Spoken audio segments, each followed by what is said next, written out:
மருதமல சத்தியமாவும் ஆறுபடையும் சண்முகா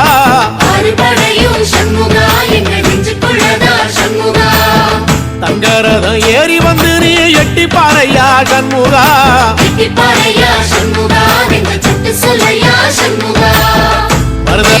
மருதமல சத்தியமாவும் ஆறுபடையும் சண்முகா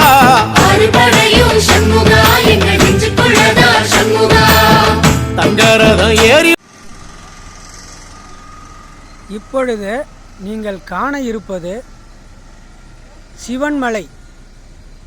திருப்பூரிலிருந்து காங்கயம் செல்லும் வழியில் இந்த மலை அமைந்துள்ளது. சிவவாக்கியர் என்னும் சித்தரால் உருவாக்கப்பட்டு உருவேற்றப்பட்டு பூஜிக்கப்பட்ட மிகவும் அதிசயமான சிவன்மலை ஆண்டவர் முருகன் கோவில். வள்ளி அம்மையை மணம் முடித்த பின்பு இந்த சிவன்மலையில் வள்ளி அம்மையோடு முருகன் குடிகொண்டதாக வரலாறு.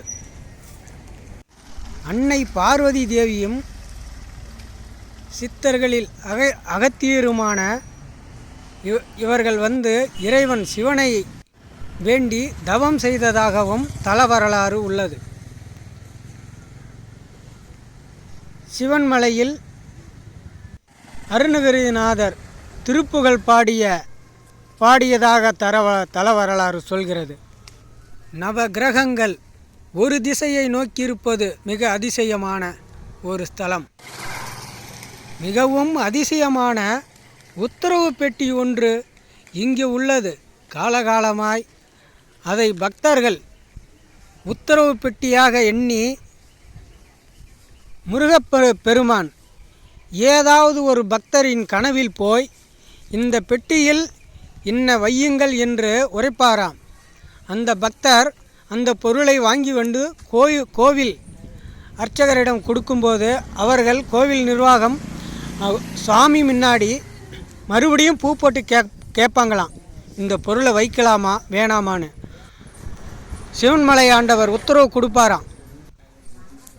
சிவன்மலை ஆண்டவர் உத்தரவு கொடுத்த பின்பே அந்த பொருளை மீண்டும் அந்த உத்தரவு பெட்டியில் வைக்கப்படுகிறது. எந்த பொருளாக இருந்தாலும் அந்த பொருளுக்கு ஏற்றாற்போல் இயற்கை சூழ்நிலை மாறும். இந்த அதிசயம் இன்றும் நடக்கிறது. அந்த பொருளுக்கு தகுந்தாற்போல் இயற்கை சூழ்நிலை மாறும். அது நேர்மறையாகவும் நடக்கலாம். அது நடக்கும்போது அந்த அதிசயத்தை தெரிந்து கொள்கிறார்கள். நெல் வைக்கும் பொழுது விவசாயிகளுக்கு அதிக நெல் விளைச்சல் அதிகமாகவும் அந்த சமயம் காணப்படுகிறது. தண்ணீர், மஞ்சள், வேல்,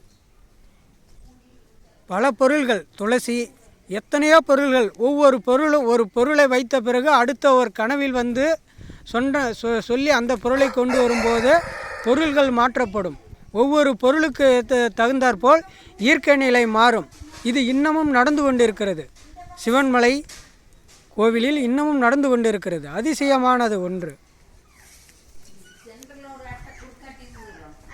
இங்கே வேண்டி வரும் பக்தர்களுக்கு முருகப்பெருமான் முழுமையான பலனை தருவார் என்பது உண்மை. கந்த சஷ்டி பெருவிழா கோலாகலமாக இந்த கோவிலில் நடைபெறும்.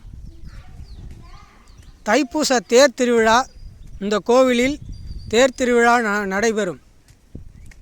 இங்கே வரும் அனைத்து பக்தர்களுக்கும் நல்லருள் பெற்று முருகன் மிகவும் அற்புதமான பலன்களை தருகிறார் என்பது இன்னமும் உண்மையான ஒரு சம்பவம். இந்த மலை எப்படி உருவானது? எதனால் சிவன்மலை என்று பெயர் வந்தது? முன்னொரு காலத்தில் தாரகாசூரனின் மகன்களான 3 அரக்கர்கள் பிரம்மதேவனிடம் மிகவும் வலிமையான வரங்களை பெற்று தேவர்களையும் சர்வலோகங்களையும் ஆட்டி உடைத்தனர். அது எல்லை மீறி போக இறைவன் சிவனால் அதை கண்டிக்க நேர்ந்தது. அவர்களை அழிக்க போருக்கு தயாரானார். சர்வ சக்தியையும் ஒன்று திரட்டினார். சர்வ சக்தியும் சர்வலோகங்களையும் தேராக்கி குதிரைகளாக 4 வேதங்களையும் குதிரைகளாக்கி நவகிரகங்களையும் 8 திக்கு பாலகர்களையும் மும்மூர்த்திகளையும் 30 தேவியர்களையும் தனக்கு சக்தியை ஒரே சக்தியாக திரட்டி அதற்கு அவர் ஆயுதத்தை தயார் செய்தார். அந்த ஆயுதம் அந்த அசுரர்கள் சிவன் பரமேஸ்வரன் விடுத்தும் ஒரே கணையால் தான் தனக்கு மரணம் என்று அந்த அசுரர்கள் வரம் வாங்கியிருந்தார்கள். அதனால் சிவன் ஒரு கணையை ஒரு ஆயுதத்தை தயார் செய்தார். அந்த கணை அந்த கணை தண்டாக மகாவிஷ்ணுவும் முனையாக அக்னி தேவனும் அடியாக வாயுவையும் ஒரு கணையாக தயார் செய்தார். வில்லாக தயார் செய்ய மேருமலையை எடுத்தார். மேருமலையை எடுத்து வில்லாக தயார் செய்யும் பொழுது அந்த மேருமலையில் இருந்து ஒரு துளி விழுந்தது தான் இந்த சிவன்மலை. அந்த சிவன்மலை அந்த ஒரு துளி ஒரு துகள்களே இந்த சிவன்மலையானது. இங்கே முருகப்பெருமான் வள்ளி தேவியான குடிகொண்டு இருக்கும் பொழுது சிவவாக்கியர் எனும் சித்தர் தன் இஷ்ட தெய்வமான முருகப்பெருமானை வழிபட வந்தார். இதற்கே இந்த சிவன்மலை என்று பெயர் பெற்றது. பிறகு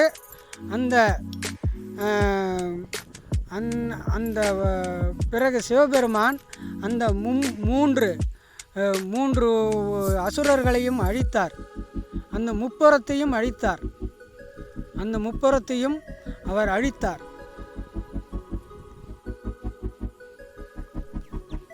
ஆயுதம் ஏந்தும் முன்னால் தன் பார்வையால் ஒரு தீப்பிழம்பை உருவாக்கி அந்த திரிபுரத்தையே அழித்தார்.